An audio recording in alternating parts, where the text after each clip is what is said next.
कहते हैं कि झूठ के पांव नहीं होते और सच को आंच नहीं होती, लेकिन इस दुनिया में झूठ भी चलता है और सच भी राख कर दिया जाता है। लेकिन जब विवाद सही या गलत का हो तो किसी ना किसी लेकिन का तर्क हमेशा सामने आ जाता है।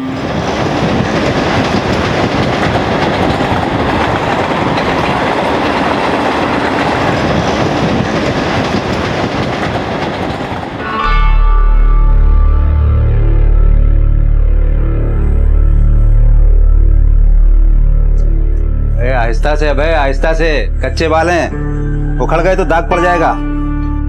अरे ध्यान से, मुलायम है, मक्खन की तरह चला, मक्खन की तरह। पहली बार चिकना बन रहा है लौंडा। बाबा पेड़े बांटो, पेड़े। अरे कोई बात नहीं, कोई बात नहीं, फिटकरी लगा ले, फिटकरी। देखा बाबा, एक शेफ तो कर नहीं पाता, ये पायलट का खाक बनेगा। अरे बनेगा, जरूर बनेगा। और देखना तू, एक दिन ये अव्वल दर्जे का पायलट बनेगा। रुक जा, इधर लगा, इधर ला, इधर ला। अबे तू ऐस नहीं, माझा भाऊ साहब जरा काय अबे भाऊ साहब चल साहब, लेकिन साहब एक मिनट, लेकिन हुआ क्या है साहब? एक लेकिन का विरोधाभास, फिर एक इल्जाम, फिर एक सफाई, लेकिन परिणाम। लेकिन ये क्यों हुआ? इस लेकिन के जवाब में ऐसे कई लेकिन बेजुबान हो गए। अरसा गुजर गया पर ये लेकिन अब भी खड़ा है।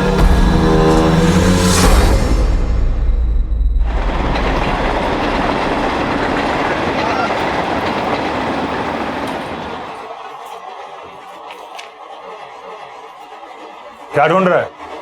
वो इसके पंख अंदर वाली ड्रॉर में पड़े हैं, वहां जाके देख ले। बाबा दाग नहीं जाने वाले, सिर्फ वक्त घिसेगा और बदलेगा कुछ भी नहीं। दाग भी जाएगा और वक्त भी बदलेगा, लेकिन हौसला रखने की जरूरत है।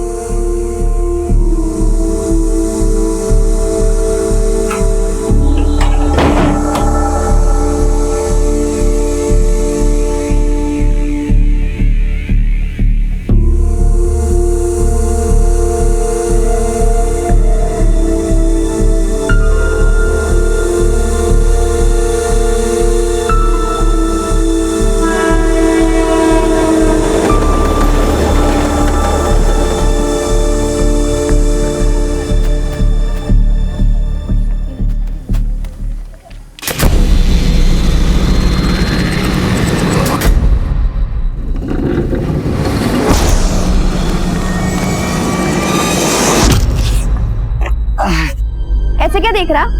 सरकार ने तुझे छोड़ दिया पर मैं तुझे नहीं छोड़ूंगी। तेरी तो बता सरकार।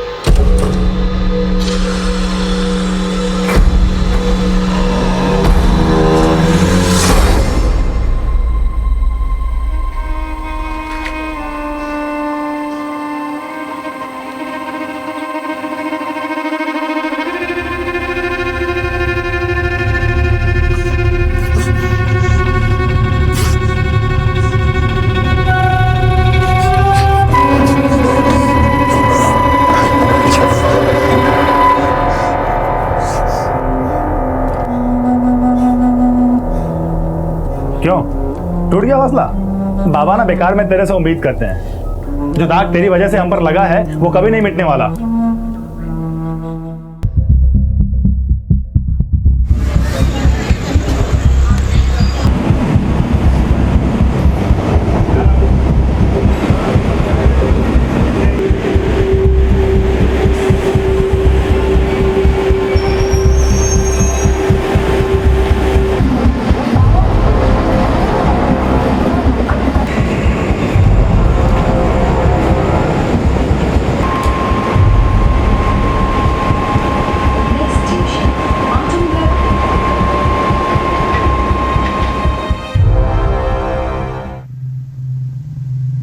तेरे अंदर का इंसान मर गया या जेल जाके तेरा जानवर शांत हो गया? भाग मत, साबित करके दिखा कि तू इंसान है या जानवर ही था।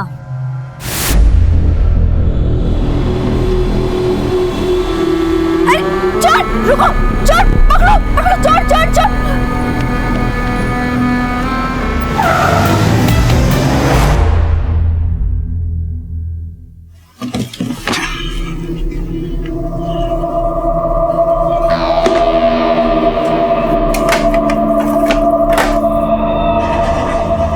दुनिया की नजर से खुद को मत देख, बस खुद का हौसला जिंदा रख। माहौल भी बदलेगा और एक दिन कोई तुझे नीचा भी नहीं दिखाएगा। बाबा मैं इसे नीचा नहीं दिखाता, लेकिन इसकी वजह से जो मुझे नीचा देखना पड़ता है ना, तो प्रॉब्लम होती है। तो तेरी प्रॉब्लम दूर कर रहे हैं ना, ये शहर छोड़कर जा ही रहे हैं ना। लेकिन एक बात याद रखना, यहाँ का दिया हुआ यहीं छोड़कर जाना, बस।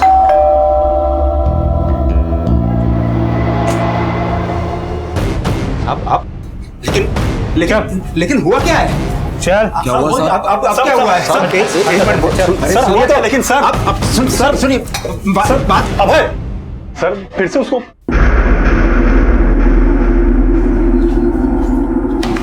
लिख, कल शाम 8 बजे से सुबह 6 बजे तक कहा था। सर मेरे लिखने से क्या होगा?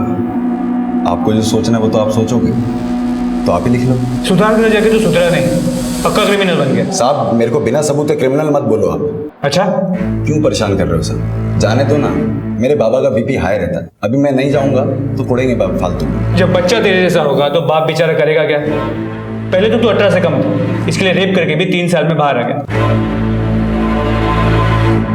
लेकिन अब की बार तो तू, ना मैंने पहले कुछ किया था ना मैंने अब कुछ किया। पहले भी तूने उस लड़की की जिंदगी बर्बाद की है और अब तू दुश्मनी निकाल रहा है, क्योंकि उसकी वजह से। मैंने कुछ नहीं किया है सर, ये ऐसे नहीं मानेगा इसे। नेहा का साहब मैं अपने पुराने दोस्तों के टच में नहीं, और फिर तो वो दुश्मन थी। अब क्या दुश्मनी निकाली उससे? नेहा के पेरेंट्स का कहना है कि तुमने नेहा को किडनैप किया। साहब वो लोग झूठ बोल रहे हैं, मैंने ऐसा कुछ भी नहीं किया। ठीक है, जाओ। सर आपने उसे जाने क्यों दिया? गौतम, इसके क्रिमिनल रिकॉर्ड और नेहा के पेरेंट्स के शक के बेसिस पे उनसे सख्ती नहीं कर सकते। इसके और नेहा के कॉल रिकॉर्ड्स निकलवाओ। देखो कल इसके और नेहा के फोन की लोकेशन सेम थी। देखने दिखाने से कुछ नहीं होगा साहब, खाल दौड़ो उसकी, फिर उगलेगा कि मेरी बेटी नेहा के साथ क्या किया उस कमीने ने। अब एक झूठे इल्ज़ाम ने पहले से ही उसकी सारी हंसी खुशी छीन ली, अब एक और इल्ज़ाम लगा के उसकी ज़िंदगी क्यों? अबे कल रात कहाँ था? ऑफिस से आने के बाद घर पर ही था। कितने बजे आता है ऑफिस से? वो इंश्योरेंस ऑफिस में काम करता है, हर रोज़ 8 बजे आ जाता है, लेकिन कल तकरीबन 11:30-12 बजे आया था।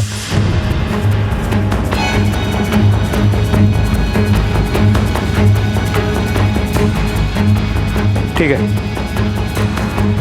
सर, अभय तो कल शाम 7 बजे ही ऑफिस से निकल गया था।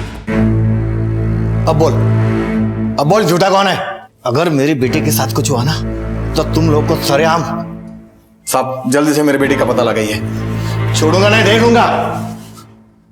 मिलिंद जी, अपने बेटे की गवाही देने से पहले उसकी जिंदगी के गवाह तो बनी। आपको पता ही नहीं कि आपका बेटा क्या बोल के कहां जाता है और क्या करता है। गौतम, अबे को बुलाओ। सर आपका बॉक्स। और हाँ, शाम को घर जल्दी आना। I will try. Bye bye.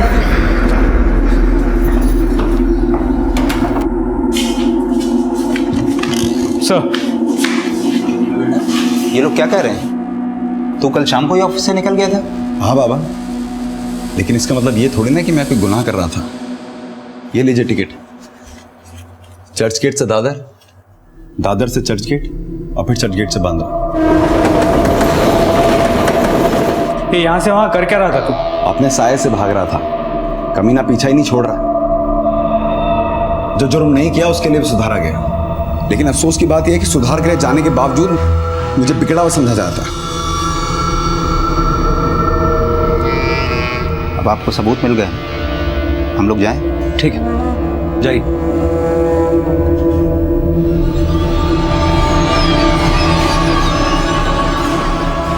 Sir ये इसकी चाल है, हो सकता है कि ये टिकट्स इसके लिए किसी और ने खरीदे। टिकट काउंटर का सीसीटीवी फुटेज मंगवा। सर अबे अब भी शक के दायरे में था, लेकिन क्रिमिनल रिकॉर्ड्स के प्रश्न चिन्ह के नीचे वो एक डॉट की तरह से था। पर दूर से देखने वालों की नजर में तो सिर्फ प्रश्न चिन्ह ही आता है। पर उसके पिता को उम्मीद थी कि अबे जब कुछ बड़ा कर दिखाएगा तो ये डॉट गाढ़ा और वो प्रश्न चिन्ह फीका पड़ जाएगा। लेकिन अबे तो अच्छाई और बुराई का कोई और ही इम्तिहान देने पर मजबूर था। आज नहीं रिवाज, सॉरी यार, एक्चुअली बाबा को कहीं जाना पड़ा ना, इसलिए। कल मिलवा दूंगा पक्का। नहीं, और कोई नहीं रहता हमारे साथ। हाँ कल पक्का, श्योर। चल बाय, लव यू। गर्लफ्रेंड थी मेरी। ये क्यों बोला कि घर पे कोई नहीं? क्योंकि मैंने उससे बोल रखा है कि तू हमारे साथ नहीं रहता। जब वो यहां आए तो तू बाहर चले जाना।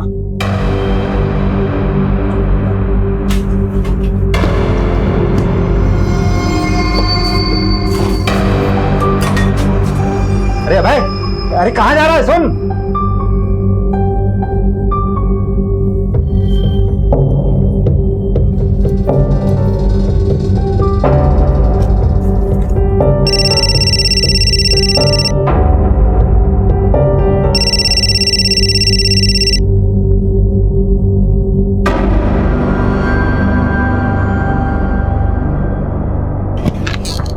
सर, चर्च गेट की सीसीटीवी फुटेज और अभय के कॉल रिकॉर्ड्स को चेक किया। पता चला अभय ने चर्च गेट से शाम 7:15 बजे दादर की रिटर्न टिकट निकाली। वो दादर आया और लौट गया। उसके बाद 8:30 बजे उसने बांद्रा की रिटर्न टिकट निकाली, लेकिन वो दादर उतर गया और रात 9 से 10 बजे तक वो दादर के रेलवे कॉलोनी में था। मतलब उसने टिकट बांद्रा की निकाली और वो दादर उतर गया। इसके अलावा रात 9:30 बजे तक नेहा अपने फ्रेंड्स के साथ दादर मार्केट में थी। उसके बाद उसे किडनैप किया गया और उसे ठिकाने लगा के अभय ने रात 11 बजे चर्च गेट से दादर की टिकट निकाली। गौतम, ये अभय में जैसा दिखा रहा है ना, वैसा ये है नहीं। जिस मार्केट में नेहा अपने फ्रेंड्स के साथ थी, वहां से नेहा के घर तक सब जगह छानबीन करो, हो सकता है कोई विटनेस मिले।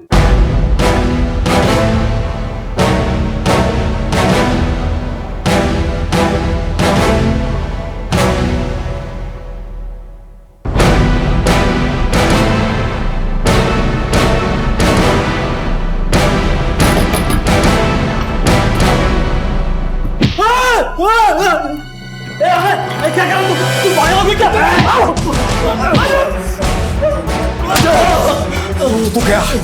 छोड़ूंगा नहीं तेरे को मैं।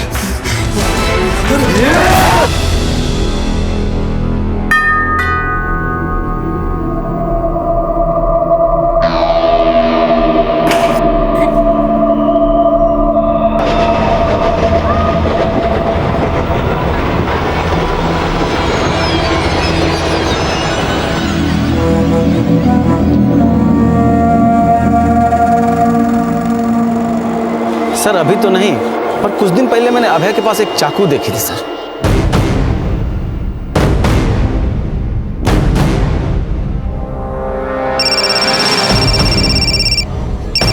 हेलो,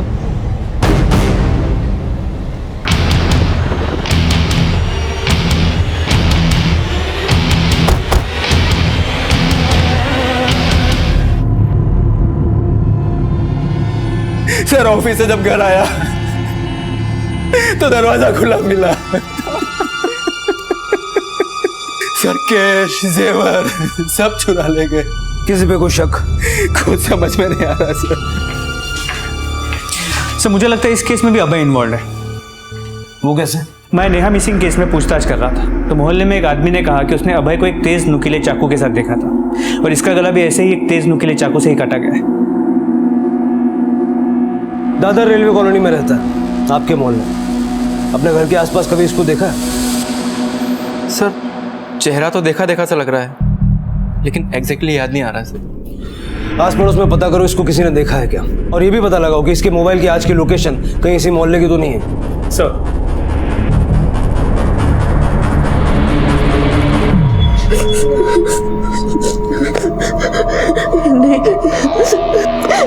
नहीं प्लीज जाने दो मुझे यहाँ से। प्लीज प्लीज मुझे छोड़ दो।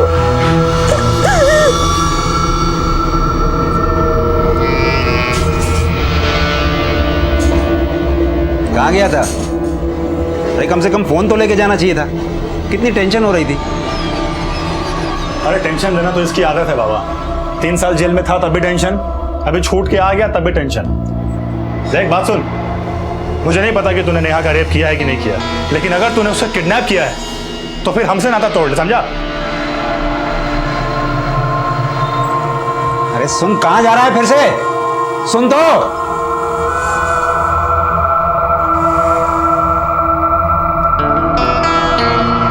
मैंने अभय के कॉल रिकॉर्ड्स को रीचेक किया। मर्डर से पहले सुजाता के नंबर पे अभय के नंबर से फोन हुआ था। इसके अलावा मर्डर से एक दिन पहले सुजाता के नेबर्स ने अभय को सुजाता के घर जाते हुए भी देखा था। सर सुजाता से मिलने एक इंश्योरेंस एजेंट आया था। रात को सुजाता ने पॉलिसी के बारे में मुझे बताया था। हाँ, मैंने फोन किया था, उसने अपॉइंटमेंट दी और तभी मैं उसके घर गया था। मतलब पॉलिसी बेचने के बहाने तूने उसके घर की रेकी की और अगले दिन जाके उसका मर्डर कर दिया। साहब मैं क्यों उसका मर्डर करूंगा? वो तो पॉलिसी खरीदने वाली थी मेरी। पॉलिसी तो तुझे बेचनी ही नहीं थी, तुझे उसके घर से कैश और जेवर लूटने थे। बता कहाँ है लूट का माल? क्यों परेशान कर रहे हो साहब? मैंने कुछ नहीं किया है। अच्छा, लेकिन तू तो चाकू लेके घूमता है। तेरे मोहल्ले में लोगों ने तुझे चाकू के साथ देखा है। उसी चाकू से गला काटा ना सुजाता का? साहब चाकू लोग भाजी तरकारी काटने के लिए भी खरीदते हैं। खरीदा था? कहाँ से? दुकान से नहीं, साइकिल पे धार मारने वाले से खरीदा था। बहुत शाना समझता है ना तू खुद को? हाँ साहब, हिंदुस्तान में रोज क्राइम होते हैं, आपके हर क्राइम का इल्जाम मुझ पे लगेगा क्या? बोल बच्चन बनकर, सीधे सीधे बता, वरना हमारे पास और तरीके हैं उगलवाने के। सीधा सीधा आप ही बोल दो ना साहब। मर्डर के वक्त क्या किसी ने मेरे को सुजाता के घर के आसपास देखा था? क्या मेरे फोन की लोकेशन उस मोहल्ले की थी? फोन तो तू घर पे रख के आया होगा, जिस तरह तू ट्रेन का टिकट भी ले आया था। 8:30 बजे तू चर्च गेट से बांद्रा के लिए निकल रहा है, लेकिन दादर में उतर जाता है 9 बजे और 10 बजे तक तू वहीं रहता है। क्यों? उसी बीच नेहा भी किडनैप हो जाती है। साहब भूख लगी थी इसलिए दादर स्टेशन उतरा था। बाहर मंगूराम की दुकान है, उधर अंडा भुर्जी खा रहा था। रोज खाता हूँ, आप पूछ भी सकते हो। तूने तो मंगूराम को भी पढ़ा रखा होगा। अब लगता है आपको ना मेरे को मार के बात करनी है। मार लो, मगर मैं जो बोल चुका हूँ वही सच है। देखा भाई, पिछली बार तेरे साथ इंसाफ हुआ या ना इंसाफी ये तो मैं नहीं जानता, लेकिन सबूत तेरे खिलाफ था। लेकिन सर सबूत अब तो मेरे खिलाफ नहीं है, फिर भी नाइंसाफी हो रही है। तू क्या सोचता है रे? तेरी चालाकी हम समझते नहीं है। अगर हम चाहें तो 10 मिनट में तुझसे सब उगलवा सकते हो, लेकिन हमें तेरे बाप की चिंता है। अगर इस बार तू अंदर गया तो तेरे बाप का क्या होगा? सोच, अपने बाप के बारे में सोच, सच बोलना। नेहा के बाप से बात करके तुम्हारी सुलह करवा दूंगा, केस नहीं बनाऊंगा। सर आप समझ क्यों नहीं रहे हैं? मैं अकेला आदमी, मैं कैसे किसी का अकेला किडनैप कर सकता हूं? कैसे किसी का घर लूट सकता हूं अकेले? और कैसे किसी का मर्डर कर दूंगा मैं? ठीक, जा।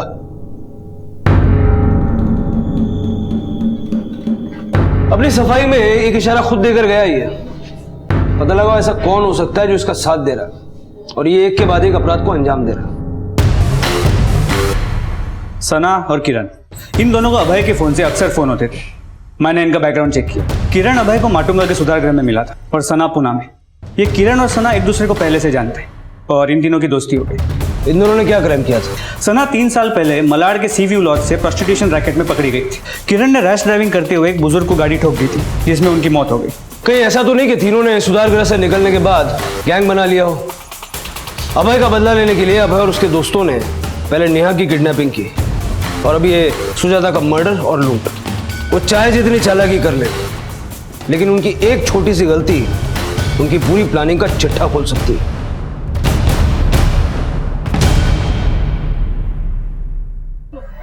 देखो देखो, वो जा रहा है रेपिस्ट का बाप। अब तो सुनने में आया है किडनैपर और खूनी भी बन गया है। पता नहीं कैसे संस्कार दिए इसने अपने बेटे को। पूरी कॉलोनी का नाम बदनाम करके रखा है।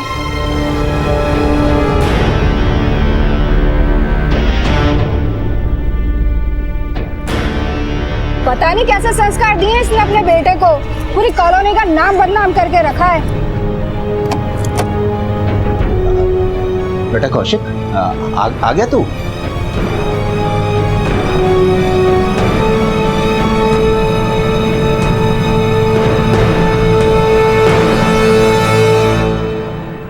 बाबा,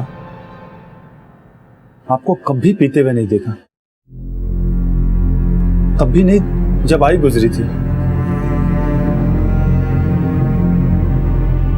तेरी आई जब गुजरी थी ना,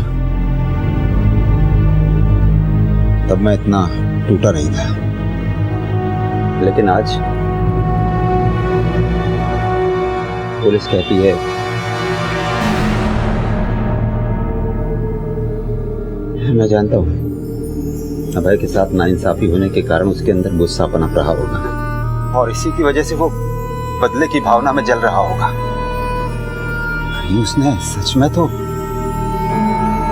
कौशिक, अभय हमारे हाथ से निकल गया, या फिर वो पहले से ही ऐसा था। बाबा अभय क्रिमिनल नहीं है।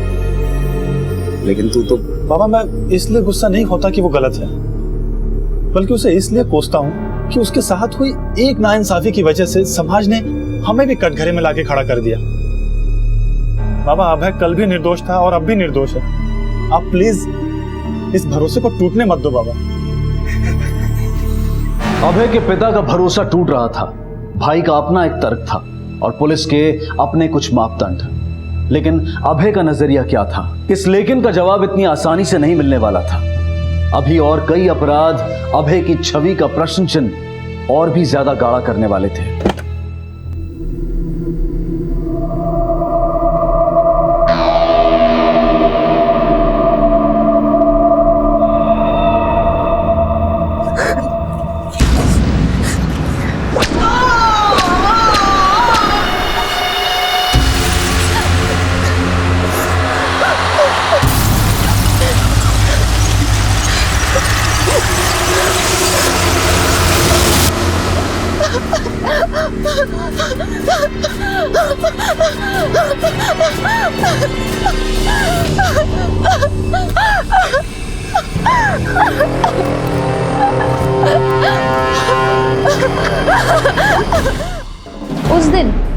उस दिन तो मैं कॉलेज में थी। आप चाहो तो पता कर लो। सुजाता के मर्डर वाले दिन ही नहीं, 7 सितंबर की रात को कहाँ था ये भी बता। तब मैं अपने घर में थी। उसने तो वो क्राइम भी नहीं किया था जिसकी उसे सजा मिली थी। तो तू उसी की बढ़ाई हुई पट्टी बोल रहा है। ना वो दोषी था और ना ही वो किसी और अपराध में दोषी हो सकता है। इन दोनों की फोन लोकेशन क्राइम सीन से मैच नहीं करती, लेकिन इन पर अभय पे यकीन भी तो किया नहीं जा सकता। ऐसा करो, इनकी एलिबाई चेक करो, दोनों के बैकग्राउंड अच्छे से खंगालो, फिर तीनों को एक साथ आटे में लेते हैं। सर चलो।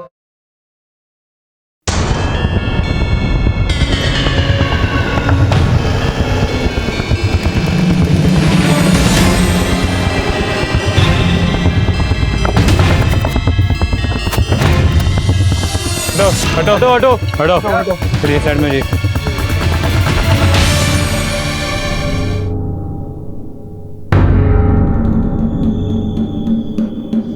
गौतम, नेहा की हत्या भी सुजाता की तरह किसी नुकीले चाकू से की गई। इसकी हालत देख के लगता है किसी ने गहरी दुश्मनी निकाली है इससे। मुझे लगता है जहां इसको कैद करके रखा होगा वहां से इसने भागने की कोशिश की, लेकिन अपनी जान नहीं बचा पाई। हो सकता है कि आसपास के इसी इलाके में कहीं उसको किडनैप करके रखा गया है। आसपास के सारे दुकान, गोडाउन, वेयरहाउसेस सब जगह पूछताछ करें।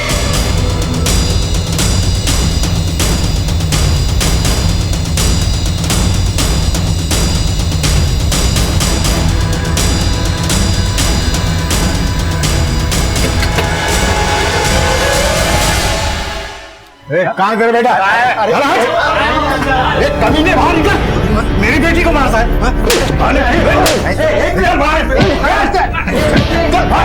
बेटी को मार, अरे बाजार में नंगा चल, बहुत चेरनी चेरनी तेरे को हीरो बनता है साले। पोस्टमार्टम रिपोर्ट के मुताबिक नेहा की हत्या से पहले उसके साथ एक बार नहीं कई बार दरिंदगी के साथ रेप किया गया। बॉडी पे, प्राइवेट पार्ट्स पे इंजरी मार्क्स, पैर की हड्डी भी टूटी हुई है। मतलब सिर्फ रेप ही नहीं किया गया, उसके साथ दिल खोल के दुश्मनी निकाली गई। और इस अभय के अलावा और कोई नजर भी नहीं आ रहा। कुछ पता चला नेहा को किडनैप करके कहाँ रखा गया था? आसपास पूछताछ चल रही है, होपफुली जल्दी कुछ पता चल जाए। सर बाहर प्रिया नाम की लड़की आई है जो अभय के बारे में कुछ बताना चाहती है। सर मैं अभय के एरिया में ही रहती हूँ। 3 साल पहले तक वो मेरा अच्छा दोस्त हुआ करता था, लेकिन जब मुझे पता चला कि उसने नेहा का रेप किया है तो मुझे उससे नफरत हो गई। जेल से छूटने के बाद जब वो मुझसे मिला तो मुझे लगा शायद वो सुधर गया होगा, लेकिन हकीकत कुछ और ही निकली। प्रिया जो कुछ भी कहना चाहती हो साफ साफ कहो। सर वो निर्दोष नहीं था और ना ही उसे अपने किए का पछतावा था, बल्कि वो तो बदले की आग में जल रहा था। सरकार ने तुझे छोड़ दिया पर मैं तुझे नहीं छोड़ूंगी। वो तब सिर्फ इसलिए रुका क्योंकि उसे नेहा को और बड़ी सजा देनी थी, और उसने दी। पहले नेहा को किडनैप किया और फिर उसे जान से मार दिया। तुमने देखा उसे किडनैप करते हुए या मारते हुए? नहीं सर, मैंने नहीं देखा, लेकिन हाँ उसने अपनी नफरत की कहानी खुद मुझे सुनाई। तुझे जितना कोसना है तू कोस ले, लेकिन अब मैं वही करूंगा जो मुझे करना है, समझी? और उसने वही किया। उसके अंदर हैवान पनप रहा था ये सब हमें पहले क्यों नहीं बताया? सर अगर बताती तो वो मेरा भी वही हाल करता जो नेहा का किया। अब उसने सारी हदें तोड़ दी है और वो मुझे कभी भी ख़त्म कर सकता है, क्योंकि उसका ये राज सिर्फ मैं ही जानती हूँ।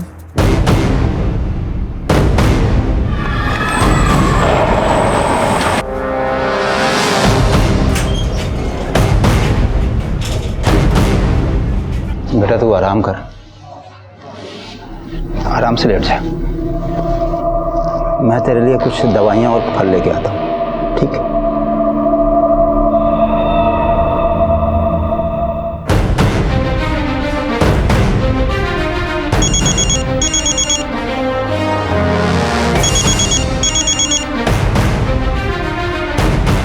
हेलो,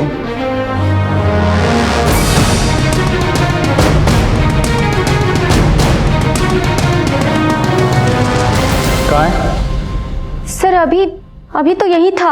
अस्पताल के अंदर बाहर हर जगह चेक करो जल्दी। Yes sir. हमसे होशियारी मत करना। बोलो कहाँ है वो? सर वो निर्दोष है। निर्दोष है तो भागा क्यों? सर वो डर के कारण भाग गया होगा। वो भागा नहीं है, तुम बाप बेटे ने मिलकर उसको कहीं छुपाया है। बोलो कहाँ है? सर हमें नहीं पता वो कहाँ है। आप प्लीज उस पर झूठे एलिगेशन लगा के आप उसकी जिंदगी छटे हुए बदमाशों से मिलना जुलना है अभय का। अब भूल जाओ कि बेटे और भाई का साथ नसीब होगा। रेप, मर्डर, लूट, इन सब चार्जेस में जिंदगी भर जेल में सड़ेगा वो।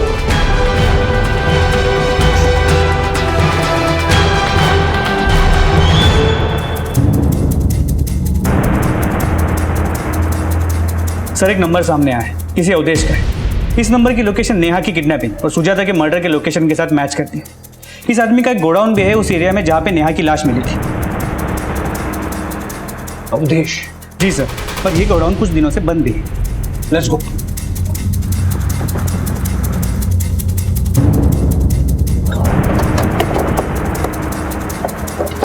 सर अवधेश का गोडाउन ये ताला तोड़ो।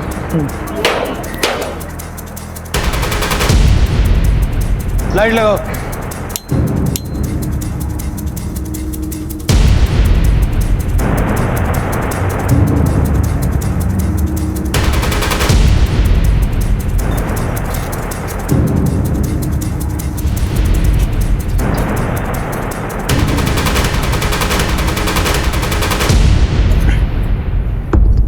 सर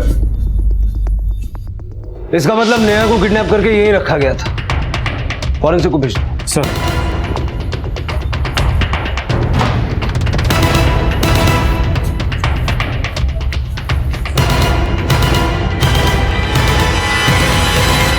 सर सर आइए सर, उधर देखिए सर।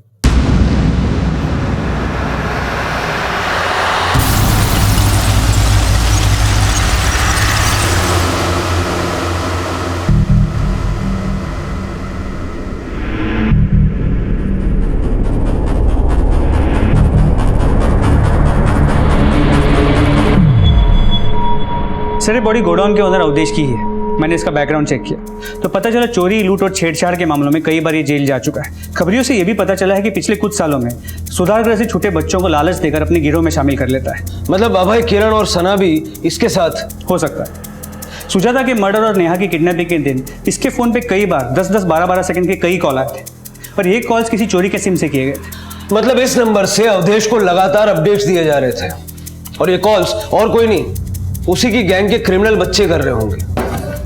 साहब मेरी बेटी प्रिया को बचा लो साहब, नेहा की तरह उसे भी किडनैप कर दिया है साहब। क्या? हाँ साहब, तो मैंने उसे समझाया था कि अभय के खिलाफ ना बोले, वो नहीं मानी साहब, इसलिए अभय ने उसे भी उठा लिया साहब। साहब बचा लो साहब उसे। ओके ठीक है सर, वो चोरी के सिम वाला नंबर एक्टिव हो गया है।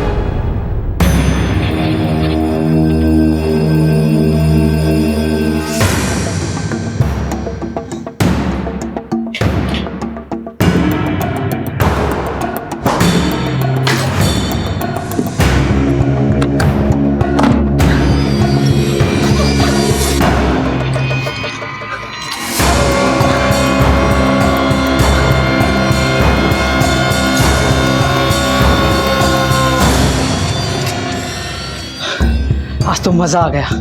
अच्छा, बहुत मजा आया। जल्दी जल्दी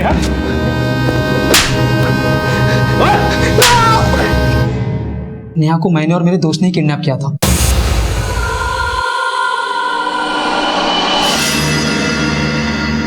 अरे चोर, रुको, चोर, पकड़ो, पकड़ो, चोर, चोर, चोर। सुजाता भी अभय की क्लाइंट थी। क्या किया सुजाता ने अभय के साथ ऐसा जो अभय उसे मार दिया?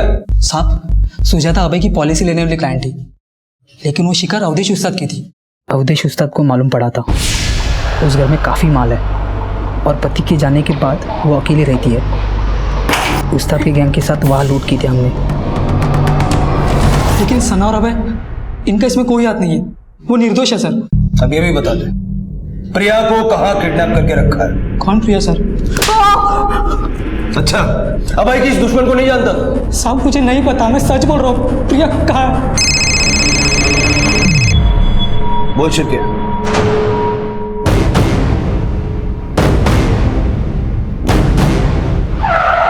साहब चलिए सर।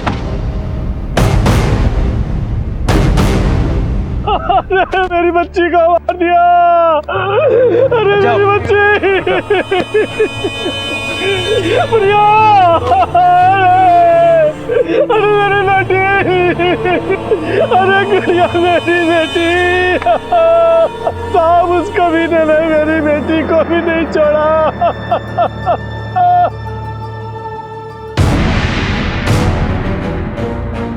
सिर्फ प्रिया के मर्डर में नहीं, नेहा, सुजाता, अवधेश, हर क्राइम में अभय ने किरण का साथ दिया है और ये किरण अब उसे बचा रहा है। लेकिन अब अभय ने अपने लिए गड्ढे खोद लिए।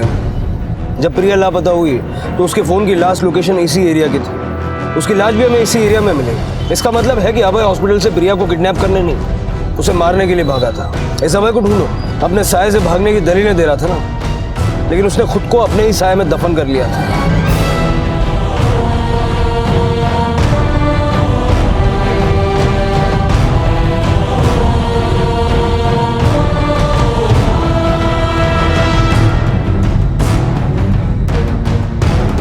पुलिस को अभय की तलाश थी, लेकिन उसके भाई और पिता इस दुविधा में थे कि कहीं सामने आने वाला सच उनकी उम्मीदें न तोड़ दे।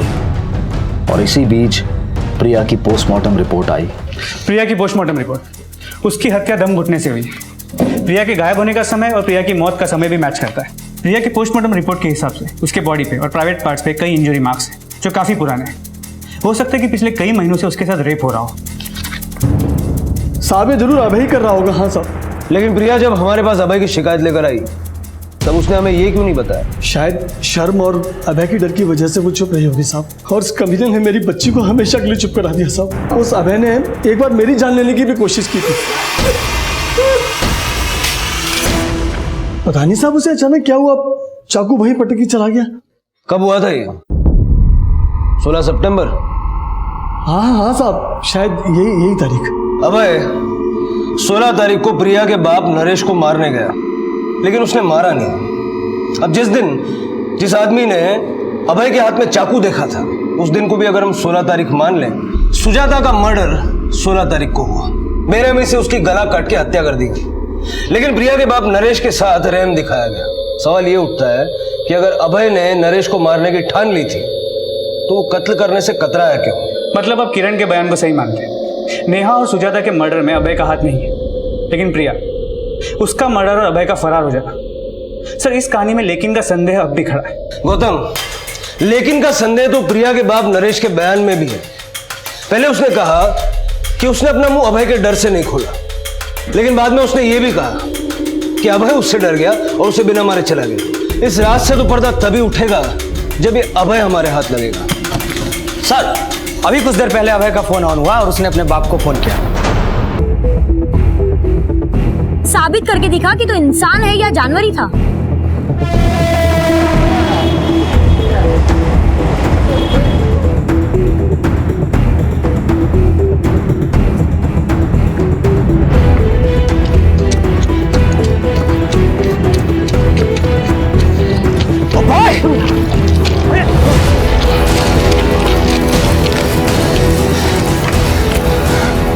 अपने साये से भागना इतना आसान नहीं है। सही बोले साहब, मेरी तकदीर में ही था क्रिमिनल बनना। जो क्राइम किया नहीं उसकी सजा काटते काटते मैं भी क्रिमिनल बन गया। तो तू मानता है कि नेहा की किडनैपिंग, सुजाता का मर्डर और प्रिया का? आपके इन्हीं आरोपों की वजह से प्रिया मेरे को आरोपी मानने लगी थी, लेकिन सच नहीं देखा कभी किसी ने। नहीं पापा। बोल, लेगा मेरा बदला? प्रिया, मैं हाँ या ना? तुम समझ क्यों नहीं रही हो? मैं किसी को नहीं मार सकता हूँ। तो तू ये चाहता है कि वो रोज मुझे नोचता रहे और अपनी हवस का शिकार बनाता रहे?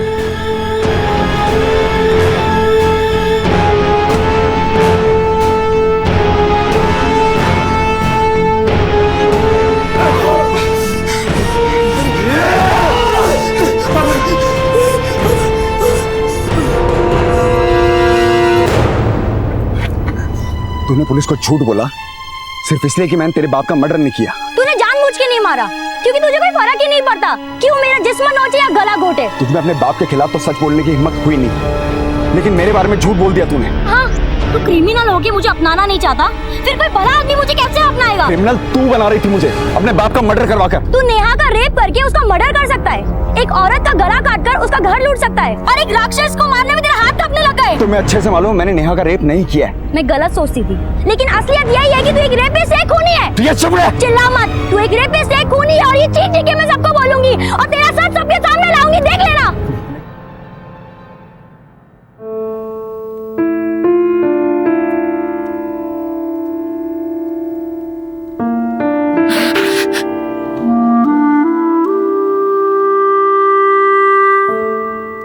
कहते हैं कि बद अच्छा बदनाम बुरा, अभय भी बदनाम ही था। लेकिन अगर कोई बदनाम है तो इसका मतलब ये नहीं है कि वो बुरा भी हो। जिंदगी बदलने का मौका हर किसी को मिलना चाहिए। अगर कोई गिरकर संभलने की कोशिश कर रहा हो तो भले ही हम अपना हाथ देकर उसकी मदद ना करें, लेकिन कम से कम उसे वापस धक्का तो ना दें। इसी विचार के साथ अब मैं अनूप सोनी आपसे विदा लेता हूं। फिर मुलाकात होगी अगले एपिसोड में एक और चौंका देने वाले केस के साथ। तब तक अपना और अपने परिवार का ख्याल रखें और देखते रहें क्राइम पेट्रोल डायल 100। सबक एक को सीख हम सबको। जय Hind. If you want to enjoy more Desi crime content like this, please subscribe to our channel and click the bell icon. Stay connected with us.